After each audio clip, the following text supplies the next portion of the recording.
Hi everyone, कैसे हैं आप सब। So this is day 30 of our UPSC CSC mains PYQ series. We are covering internal security under GS3 paper. Today we are going to cover linkages between terrorism and organized crime. See, अगर आप PYQs देखोगे तो mostly questions approximately 80% questions आपको terrorism के मिलेंगे. और means इसके क्या टाइप्स हैं, इससे इंडिया की सिक्योरिटी को क्या चैलेंजेस फेस करने पड़ते हैं और इनके लिए क्या काउंटर मेजर्स लिए गए हैं. बाकी जो 20% से PYQs हैं वो टेररिज्म और ऑर्गेनाइज्ड क्राइम के लिंकेजेस से पूछे गए हैं. So let us start our today's discussion. तो जैसे कि आप स्क्रीन पे देख रहे हैं कि जो सिलेबस में जो टॉपिक दे रखा है वो है linkages of organised crime and terrorism.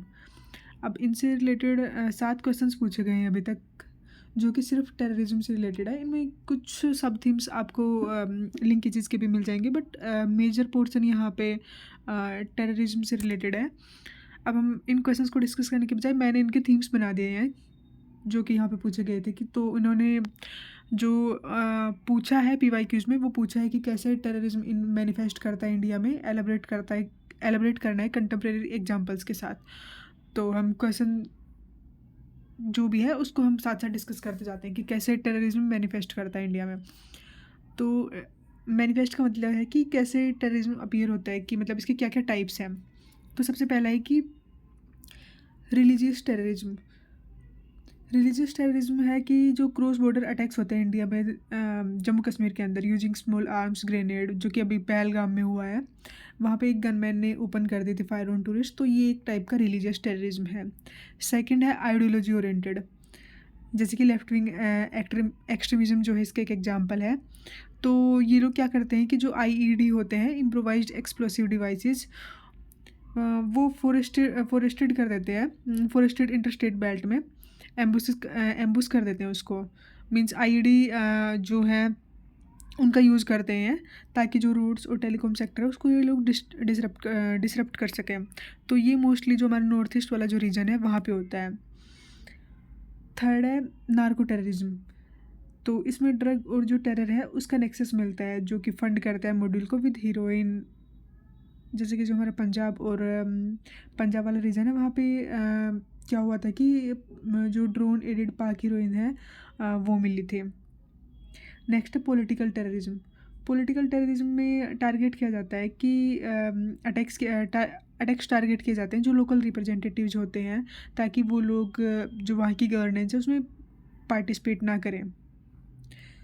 Next है साइबर टेररिज्म. साइबर टेररिज्म तो अभी आज के टाइम पे काफ़ी कॉमन हो गया है. तो इसमें ये होता है कि ऑनलाइन रेडिकलाइजेशन किया जाता है या फिर रिक्रूटमेंट किया जाता है वाया एनक्रिप्टेड प्लेटफॉर्म.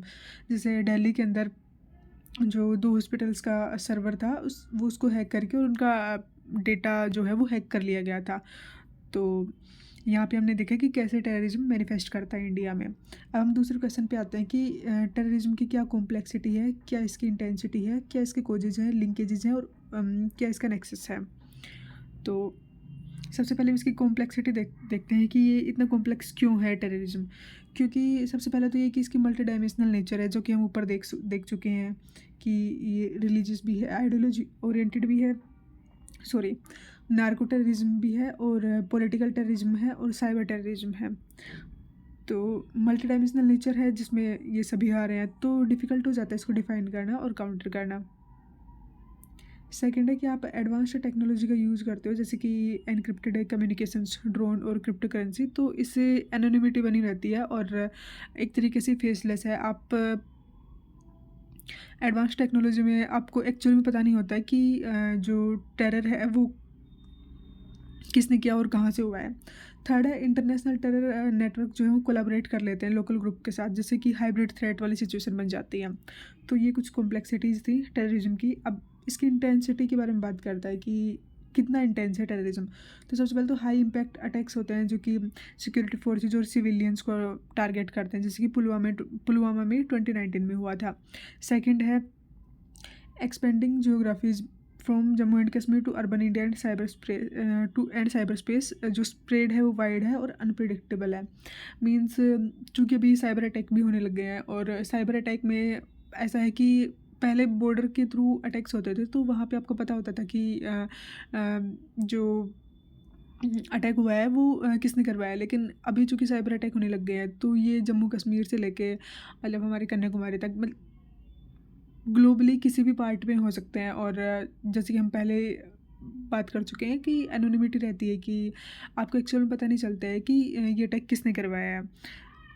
थर्ड है कंटिन्यूस रिक्रूटमेंट हो सकता है और ऑनलाइन प्रोपेगेंडा ये लोग स्प्रेड कर सकते हैं, जिससे कि इसकी जो इंटेंसिटी है वो सस्टेन रहती है, चाहे आप कितने भी काउंटर टेरर एफर्ट लगा लो। तो ये कुछ इसकी इंटेंसिटीज़ थी। अब हम बात करते हैं कि क्या रीज़न है टेररिज्म के। तो एक तो सोशियो इकोनॉमिक डेप्रिवेशन है कि जब पॉवर्टी होती है, अनएम्प्लॉयमेंट होता है और इनइक्वालिटी होती है, तो यूथ जो है वल्नरेबल हो जाती है इन एक्सट्रीमिस्ट आइडियोलॉजीज से। दूसरा है पॉलिटिकल और रिलीजियस कि मिसयूज होता है फेथ का और सेपरेटिस्ट पॉलिटिक्स का, जिससे कि एक्सट्रीमिज्म जो है वो फ्यूल करता है। और थर्ड है एक्सटर्नल स्पॉन्सरशिप की क्रॉस बॉर्डर सपोर्ट मिलता है, जैसे पाकिस्तान से, या फिर ग्लोबल टेरर फाइनेंसिंग नेटवर्क्स होते हैं, तो जिससे कि ऑपरेशंस जो सस्टेन रहते हैं। तो ये कुछ रीजंस थे टेररिज्म के। अब लिंकेजेस क्या क्या है टेररिज्म के। तो पहला तो इसका लिंकेज है नारकोटिक्स ट्रेड के साथ, कि जो ड्रग ट्रैफिकिंग है वो फाइनेंस करती है इंसर्जेंट को, टेरर एक्टिविटीज़ को, जैसे कि गोल्डन क्रेसेंट के साथ इनका लिंक है। दूसरा है आर्म स्मगलिंग, कि जो इलिसिट वेपन्स हैं नेबरिंग कंट्रीज से वो आर्म करते हैं मिलिटेंट ग्रुप्स को इन जम्मू एंड कश्मीर और नॉर्थ ईस्ट के अंदर। और थर्ड है मनी लॉन्ड्रिंग। तो मनी लॉन्ड्रिंग में बेसिकली जो ब्लैक मनी और हवाला चैनल्स हैं वो प्रोवाइड करते हैं financial backlog to terror modules. तो ये कुछ लिंकेजेस थे टेररिज्म के। अब ये एक नेक्सस भी बनाता है। तो टेररिज्म एक तो क्राइम के साथ नेक्सस बनाता है, एक पॉलिटिक्स के साथ, एक साइबर मीडिया लिंक के, साइबर या फिर मीडिया के साथ। तो क्राइम नेक्सस कैसे है कि जो क्रिमिनल सिंडिकेट्स हैं वो हेल्प करते हैं टेररिस्ट की इन लॉजिस्टिक्स, वेपन्स और फेक आईडीज़ प्रोवाइड करवाने में। दूसरा पॉलिटिक्स के साथ क्या इनका नेक्सस है कि जो फ्रिंज पॉलिटिकल ग्रुप्स हैं या फिर लोकल सिंपैथाइजर हैं वो इनडायरेक्ट सपोर्ट प्रोवाइड करते हैं लोगों को, या फिर शेल्टर प्रोवाइड करते हैं। नेक्स्ट है कि साइबर और मीडिया की लिंक क्या है टेररिज्म के साथ। तो जो ऑनलाइन रेडिकलाइजेशन होता है, मिस इन्फॉर्मेशन स्प्रेड होती है, फिर प्रोपोगेंडा होता है, वो एम्पलीफाई करता है टेरर इन्फ्लुएंस को। तो ये कुछ नेक्सस थे। अब इससे ऊपर जैसा कि हमने देखा कि इसका लिंकेज क्या है टेररिज्म के साथ, तो यहाँ पे ही हमें 3 पॉइंट तो हमने यहाँ पे प्रोवाइड कर दिया है, जो कि ये दिखाता है कि क्या लिंकेज है टेररिज्म का और ऑर्गेनाइज्ड क्राइम का। ये जो नारकोटिक्स ट्रेड है, आर्म स्मगलिंग है, मनी लॉन्ड्रिंग है। अब यहाँ पे आगे हम ये देख सकते हैं कि ह्यूमन ट्रैफिकिंग हो गया, और 1-2 पॉइंट और लिख सकते हैं। तो ये दिखाता है कि ऑर्गेनाइज्ड क्राइम और टेररिज्म के बीच में क्या लिंकेजेज हैं। अब कुछ काउंटर मेजर्स अडॉप्ट किए गए हैं हमारी स्टेट के थ्रू टेररिज्म को कर्ब करने के लिए। वो क्या क्या है। सबसे पहला है कि इंटेलिजेंस गैदरिंग और प्रेडिक्टिव एनालिसिस कीजिए टू डिटेक्ट एंड डिटर उनकी प्लानिंग एक्टिविटीज़ को ही आप वहीं पे ही रोकने की कोशिश कीजिए।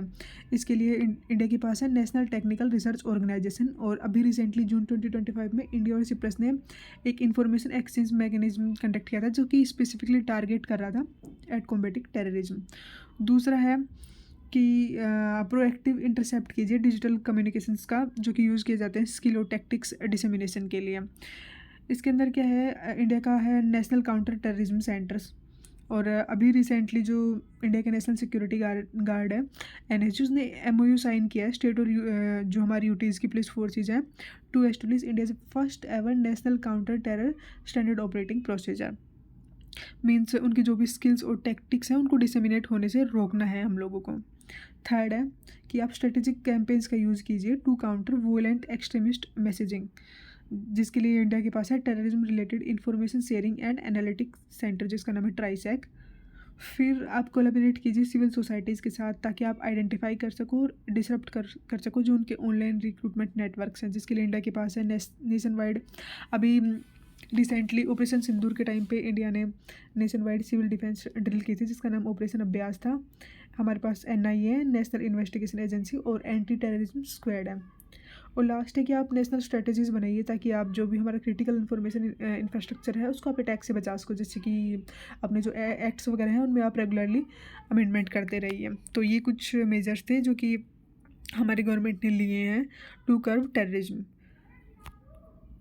अब जो PYQs हैं उनमें हम आते हैं, तो यहाँ तक हमारा हो गया है। नेक्स्ट है कि हमें बताना है कि मेजर सोर्सेज क्या हैं टेरर फंडिंग के और क्या एफर्ट लिए गए हैं इनको रोकने के लिए। तो टेरर फंडिंग के मेजर सोर्सेज हैं। सबसे पहले तो है कि चैरिटेबल फ्रंट और एनजीओज़ के थ्रू उनको मिलता है। मीन जो रिलीजियस ट्रस्ट हैं और जो एनजीओज़ हैं उनको मिसयूज़ किया जाता है। दूसरा एक्सटॉर्शन और किडनैपिंग के थ्रू, कि जो लेफ्ट विंग एक्सट्रीमिज्म है और इंसर्जेंट ग्रुप्स हैं वो मनी रेज करते हैं थ्रू रैंसम टैक्सेस और लोकल कोएर्शन के थ्रू। नेक्स्ट है कि फेक इंडियन करेंसी नोट्स का यूज़ किया जाता है, कि जो जिनकी स्मगलिंग होती है वाया पाकिस्तान, जैसे कि इंडिया की इकोनॉमी और फाइनेंस को काफ़ी डिस्टेबलाइज़ कर देते हैं ये। हवाला और मनी लॉन्ड्रिंग ये हाइड कर देते हैं, कि जो भी इलिसिट फंड है उसके ओरिजिन को हाइड कर देते हैं और फिर क्रॉस बॉर्डर मूवमेंट को अनेबल कर देते हैं।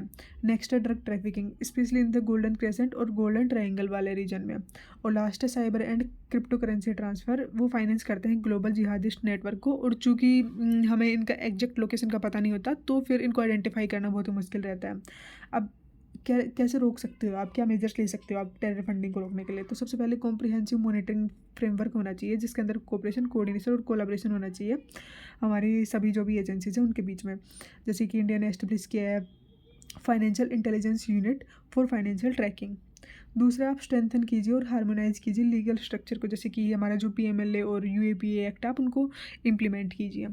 थर्ड है कि आप रोबस्ट मैकेनिज्म बनाइए जो भी नेक्स्ट जनरेशन टेक्नोलॉजी का मिसयूज़ करता है उसके अगेंस्ट। फोर्थ है, आप लीगल और रेगुलेटरी फ्रेमवर्क बनाइए जो भी एसेट्स हैं उनकी रिकवरी के लिए। और लास्ट है कि आप इम्प्लीमेंट कीजिए 3T अप्रोच को, कि ट्रेस करना है, टारगेट करना है और टर्मिनेट करना है। तो ये कुछ मेजर्स हैं जो कि आप ले सकते हो टेरर फंडिंग को रोकने के लिए। अब टेरर फंडिंग में ही एक कॉन्फ्रेंस होती है जिसका नाम है no money for terror conference, जो कि अभी रिसेंटली हुई थी म्यूनिक के अंदर 2025 में। तो 2022 में भी इससे रिलेटेड एक क्वेश्चन पूछा गया था। तो हम इसके एम और ऑब्जेक्टिव देख लेते हैं कि क्या यहाँ पे इसका क्या एम था इस कॉन्फ्रेंस का और इसके क्या ऑब्जेक्टिव थे। तो एम तो इसका सिंपल से था, क्योंकि अभी जो टेक्नोलॉजी रिलेटेड जो थ्रेट्स हैं वो काफ़ी बढ़ रही हैं। तो इसका एम था कि to address emerging threats from digital channels, virtual assets and new financial technologies जो कि एक्सप्लॉइट की जाती हैं टेररिज्म फाइनेंसिंग के लिए।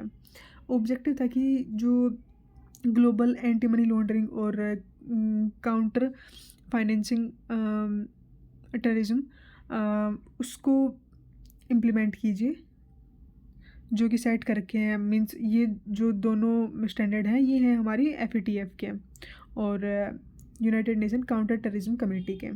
तो आप इन स्टैंडर्ड्स को आप इम्प्लीमेंट कीजिए। दूसरा था कि ये इनक्रेज करता है कंट्रीज़ को कि वो इम्प्लीमेंट करें लीगल और regulatory reforms to trace digital financial transactions, virtual assets and anonymous payment systems. और थर्ड था कि आप पब्लिक प्राइवेट पार्टनरशिप्स को फोस्टर कीजिए, जिसमें आप इन्वॉल्व कीजिए फाइनेंशियल इंस्टीट्यूशंस को, फिनटेक को, नॉन प्रॉफिट ऑर्गेनाइजेशन को, टेक कंपनी को, कि वो ब्लॉक कर सकें टेररिस्ट फाइनेंशियल नेटवर्क को।